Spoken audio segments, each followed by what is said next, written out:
Okay, let's unpack this. Welcome to the deep dive, where we analyze the systems behind success, turning all that information overload into, well, instant expertise. Today, we are going deep, I mean really deep, into the infrastructure of creativity itself, workflow optimization. Right. And our source material is focused on music production, how producers get from an idea to a finished track, but honestly, these principles apply everywhere. To any creative field, really, where the goal is consistent professional output. So our mission today is pretty clear. We're analyzing the actionable systems. We're talking templates, shortcuts, time blocking, the things that can take you from being a talented hobbyist with, a hard drive full of unfinished projects We've all been there. into a consistent professional. Yeah. It's about swapping that creative chaos for reliable output. And we have to start with that elephant in the room. The dozens, maybe even hundreds, of unfinished projects just sitting there. If you're a producer, you know that feeling. Oh, absolutely. It's the ultimate creative hurdle. And our sources point out that this isn't just about being lazy. It's actually a psychological trap. A trap, that's a good word for it. When you start something new, that blank canvas gives you this huge dopamine hit. It's all potential, all excitement. It's fun. But finishing, that's a different story. That takes discipline. Yeah. It takes pushing through tedious, non-glamorous decisions. And that's the core issue we've identified. Most people think they have a motivation problem, but what they really have is a workflow problem that's just disguised as a motivation problem. Explain that a bit more. Every time you have to stop and ask, wait, where are my samples? Or what key is this in? Or how do I route this again? Yeah. That's friction. And friction kills momentum. It kills the vibe, kills it dead. So our goal today is to eliminate that friction. Okay, so if friction is the enemy, our first big system upgrade has to be template power. I think everyone can relate to opening their DAW, their digital audio workstation, and just staring at a completely blank screen. It's the definition of starting from mile zero, every single time. A good project template means you start from, say, mile 5. Right. It handles all the boring technical stuff for you, so your brain is free for the actual creative work. Exactly. But a blank template isn't really enough. To make it a real efficiency tool, it needs some specific foundational elements. So what are they? What do we need? We've boiled it down to 4 core things. First is standard track architecture. This means your key elements are already routed and grouped. Your drums go to a drum bus, bass has its own chain, your main reverb and delay are set up as sends. So you're not just saving a few clicks. You are literally building your mixing environment before you even start producing. Before you play a single note, you separate the technical setup from the creative impulse. It's huge. Okay, what's number 2? Number 2 is go-to plugins. If you always use a certain analyzer on your master bus or a specific compressor on your drum group, have them preloaded. Don't go searching through menus for your standard tools. Makes sense. And third? Routing and sidechain setups. A classic one is the kick drum ducking the bass. If you know you're going to need that, have that routing connection already built into the template. That saves you like 10 repetitive clicks every time. And the last one, which I'm guilty of overlooking, is organization and color coding. It's so important. Consistency is everything here. You want your brain to instantly recognize the layout. So maybe drums are always red, bass is always purple, vocals are always blue. So you can navigate a huge session just by color without even reading the track names. It cuts down the cognitive load massively. And the real takeaway here is you need more than one template. You should have multiple. One for your main production style, maybe another one just for sketching out quick ideas, maybe one for a totally different genre. You match the template to the goal. All right, so we've saved time on the setup. Right. Now, how do we speed up the actual process? That brings us to keyboard shortcuts. Right, and I know some people hear keyboard shortcuts and their eyes just glaze over. It sounds so boring. It does. It feels like tedious memorization. Isn't trying to learn 50 new commands just another time sink? That's a great question, and it's why you don't learn 50. You learn 10. And you should think of them less as time savers and more as cognitive bandwidth preservers. Okay, I like that. Bandwidth preservers. Every time you take your hand off the keyboard to grab the mouse and navigate a menu, you're breaking your flow. It's a tiny conscious action. A shortcut makes that action subconscious. Instant. Your focus stays on the music. Let's quantify it. How much time are we really talking about? Okay, let's do the math. Clicking through menus to split a clip might take 2 seconds. The shortcut takes, what, 0.2 seconds? What tenth of the time? Right. So if you do that 50 times in a session, which is not a lot for a detailed edit, you save 90 seconds over a year. That adds up to hours of focus time, not just saved seconds. Okay, so you've sold me. What are the absolute non-negotiables, the ones we have to master right now? Start with the big five. These are for fundamental editing, and they'll change your speed immediately. Split or cut, copy and paste, duplicate, zoom in and out, and of course, undo. The essentials. Master those five. Then when they're second nature, add the next tier. Things like create a new MIDI clip, create an audio track, bounce in place. Show and hide automation. Yes, and solemn you. Master Yeah. those 10, and you're operating at a professional speed. And this leads to the big rule for customization. Which all the DIs allow. Exactly. The rule is simple. If you do a task more than 10 times per session, it deserves its own custom shortcut. Just automate the friction away.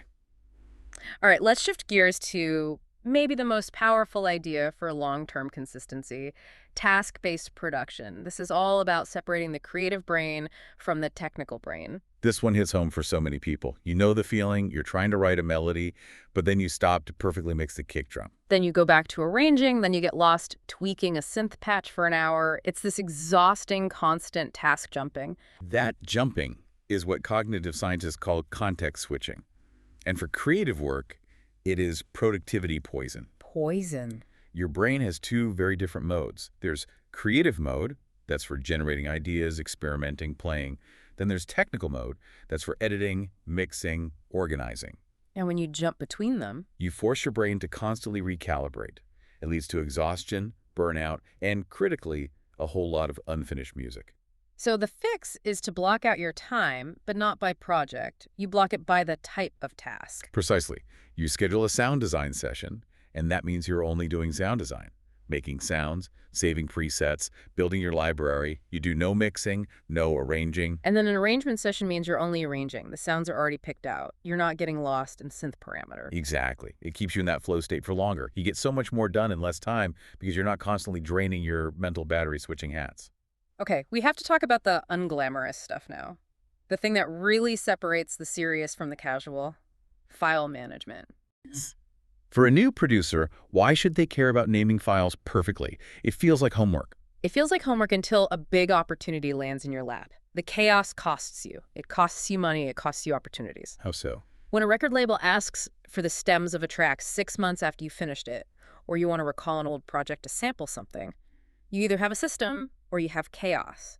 And chaos means hours of digging around, or, even worse, having to say you can't find the files. Okay, so what are the systems? What do we need to do right now to prevent that mess? 4 pillars. First, consistent naming conventions. Every single project gets a clear format. We recommend year, month, day, then the track name, then the version. So like 2026-0110 Groove Theory 03? Perfect. Instantly tells you everything you need to know. Second is how you manage your samples. That can turn into a black hole really fast. Oh, tell me about it. The rule is organize samples by type, not by the sample pack they came from. All your kicks go in one folder, all your hi-hats in another. It makes browsing so much faster. Okay, that's a great tip. What's third? In-project color coding. No. We touched on this with templates, but it has to be consistent across all projects. If buses are always yellow and sends are always orange, your brain just knows. Instant visual recall. And the last one, the one everyone learns the hard way, the backup strategy. Yes. Anyone who's been doing this for a while has a horror story to one project they lost. The critical rule is this: never trust one location. The 3-copy rule. 3 copies, minimum.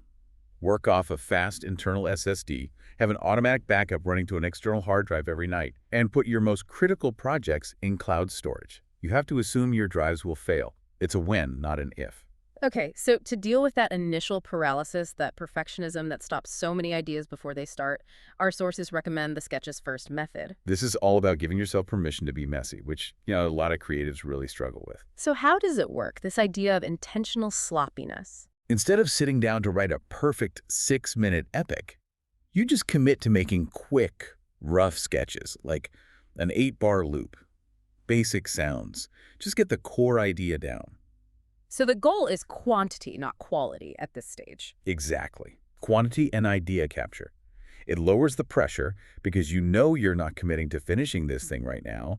You just capture the vibe and you move on. So you're basically separating the job of the creator from the job of the curator. That's the perfect way to put it. Then, once a week, you put on your curator hat, you listen back to all those sketches, and you have to be ruthless.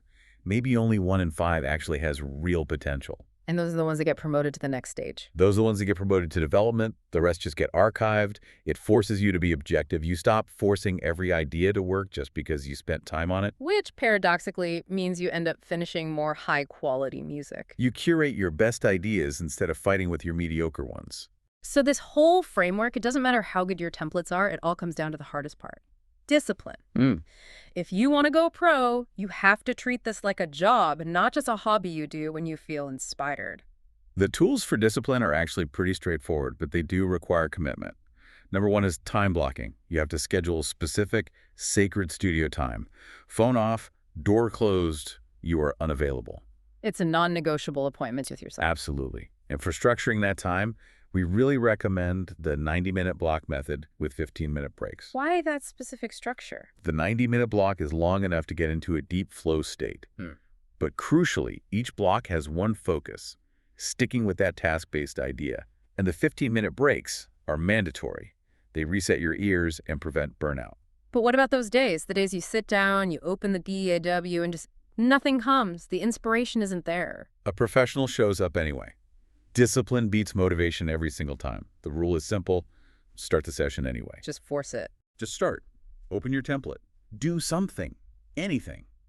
Organize some files. Tweak a preset. The flow state almost always arrives by minute 15, but it won't arrive at all if you're waiting for the perfect feeling to strike. You show up for the work. And so we come to the great paradox of workflow. All this rigid, seemingly restrictive structure, it actually creates more creative freedom. Well, that's the entire point. When you automate the technical setup and dedicate the time, the technical fight just disappears. It allows you to focus purely on the music. That is where the magic happens. So workflow optimization really is about working smarter, not harder. These systems we've gone through, the templates, the shortcuts, the task-based focus, they're the foundation for consistent professional output. And if you're listening and feeling a bit overwhelmed, just start with these 4 action items. Do them this week. Okay, number 1. Create at least one project template for your main style. Load it up with your go-to plugins and routing. Never start from zero again. Number 2, stop wasting that cognitive bandwidth. Learn the 5 core keyboard shortcuts right now. Split, copy, duplicate, zoom, and undo. Your speed will transform. 3, try the Sketches First method. This week, just make 3 rough 8-bar ideas. No overthinking, no mixing, just capture the idea. And 4, block out that sacred studio time, even if it's just 90 minutes, twice this week. Put it in your calendar and protect that time. Because the technical problems are solvable with systems, the creative problems just need your dedicated time and focus. And I want to leave you with a final thought to chew on.